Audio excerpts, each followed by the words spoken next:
మొన్న కోటిలోని ఎస్బీఐ వద్ద నగదు చోరీ సమయంలో కాల్పులు జరిగిన విషయం తెలిసిందే. అయితే ఈ కాల్పుల్లో ఒక నిందితుడిని నేరస్తుడిగా గుర్తించారు పోలీసులు. దాదాపు 800కు పైగా సీసీ కెమెరాలు పరిశీలించిన తర్వాత పోలీసులు అయితే పాత నేరస్తుడే నిందితుడిగా ఉన్నట్టుగా గుర్తించారు.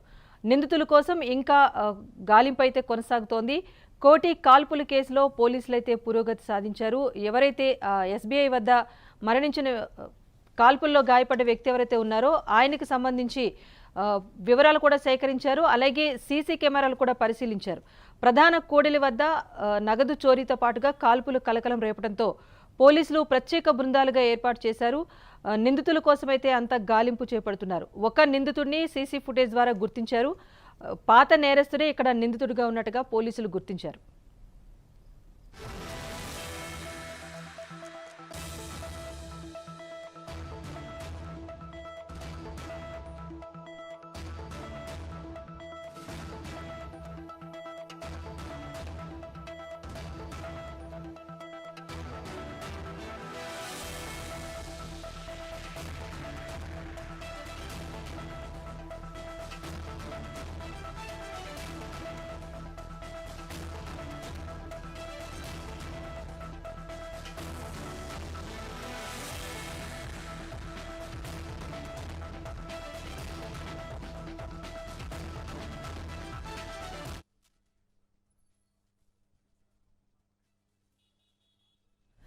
హైదరాబాద్ కోటి కాల్పుల కేసులో పోలీసులు పురోగతి సాధించారు. మొన్న నగదు చోరీతో పాటుగా కాల్పుల కలకలం కూడా రేగింది. అయితే ప్రస్తుతం కాల్పుల్లో గాయపడ్డ వ్యక్తి ఆసుపత్రిలో చికిత్స పొందుతున్నారు.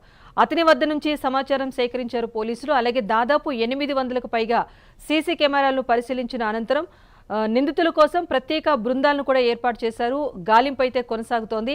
ప్రస్తుతం నిందితుల్లో ఒకరిని పాత నేరస్తుడిగా అయితే పోలీసులు గుర్తించారు. సో తీగలాగితే డొంక కదిలే అవకాశం ఉంటుంది గనుక ఆ సదరు నిందితుడు దొరికితే గనుక పూర్తి వివరాలు అయితే తెలుస్తాయని అటు పోలీసులు భావిస్తున్నారు. మరింత సమాచారాన్ని మా క్రైమ్ ప్రతినిధి లిఖిత అందిస్తారు. లిఖిత. Thank you Rajeshwari. ఇప్పటికే ఈ కోటి కాల్పుల కేసులోనైతే ఏదైతే సీసీ ఫుటేజ్ ఆధారంగా పలువురిని గుర్తించడం అయితే జరిగింది. ఈ గుర్తించిన నిందితుల్లో కూడా ఇంతకు ముందు ఈ దొంగతనానికి సంబంధించిన వ్యక్తి కూడా ఉన్నట్లుగానైతే అధికారులు చెప్తున్న పరిస్థితి కనిపిస్తుంది. అయితే ఈ దొంగతనాన్ని వీళ్ళు గతంలో కూడా ఒకసారి ఇదే విధంగా ప్లాన్ చేసినట్లుగానైతే సమాచారం అందుతుంది. ఇప్పటికే ఒకరిని అదుపులోకి తీసుకున్నట్లుగా తెలుస్తుంది. అయితే ఇందులో పూర్తి స్థాయిలో వీళ్ళు కావాలని యొక్క విషయాలలో పాల్గొంటున్నారు. అంటే వీళ్ళ జీవన విధానం అనేది ఈ దొంగతనాలతోనే స్టార్ట్ అయింది. అలాగే దొంగతనాలు చేస్తూనే వీళ్ళు బ్రతుకుతున్నట్లుగానైతే గుర్తించారు. కొంతమంది టీం ని ఏర్పాటు చేసుకొని ఆ యొక్క విషయానికి పాల్పడుతున్నారు అనే విషయం అయితే స్పష్టమైంది. అయితే వాళ్ళు ఎవరు, అంతేకాకుండా ఇందులో ఇంకా ఎంతమంది టీం ఉన్నారు, ఒక 4 ఉన్నారు అనే విషయం అయితే స్పష్టమైంది. కానీ ఆ 4లో ఎవరెవరు ఉన్నారు, ఇంకా ఎంతమంది ఈ యొక్క కేసులో ఇన్వాల్వ్ అయి ఉన్నారు అనే విషయం పైన పూర్తి స్థాయి అయితే కొనసాగుతుంది.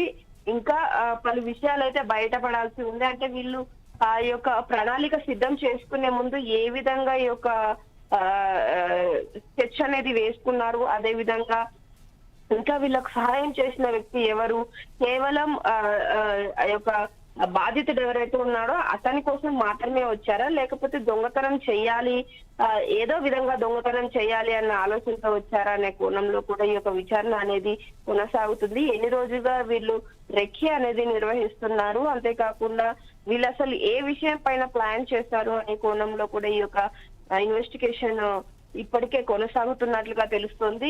ఇప్పటికే అదుపులోకి తెలుసుకున్న వ్యక్తి ద్వారానైతే పలు విషయాలను సేకరించినట్లుగా తెలుస్తుంది. వారిలో కూడా పూర్తి స్థాయి అవగాహన కోసం అయితే మరిన్ని విషయాల పైన కూడా వీళ్ళు లోతైన విశ్లేషణ చేస్తున్నట్లుగా, వాటి గురించి కూడా త్వరలోనే విషయాలు బయట పెడుతున్న అవకాశాలు ఉన్నట్లుగానైతే చెప్తున్నారు. రైట్. Thank you Likhita.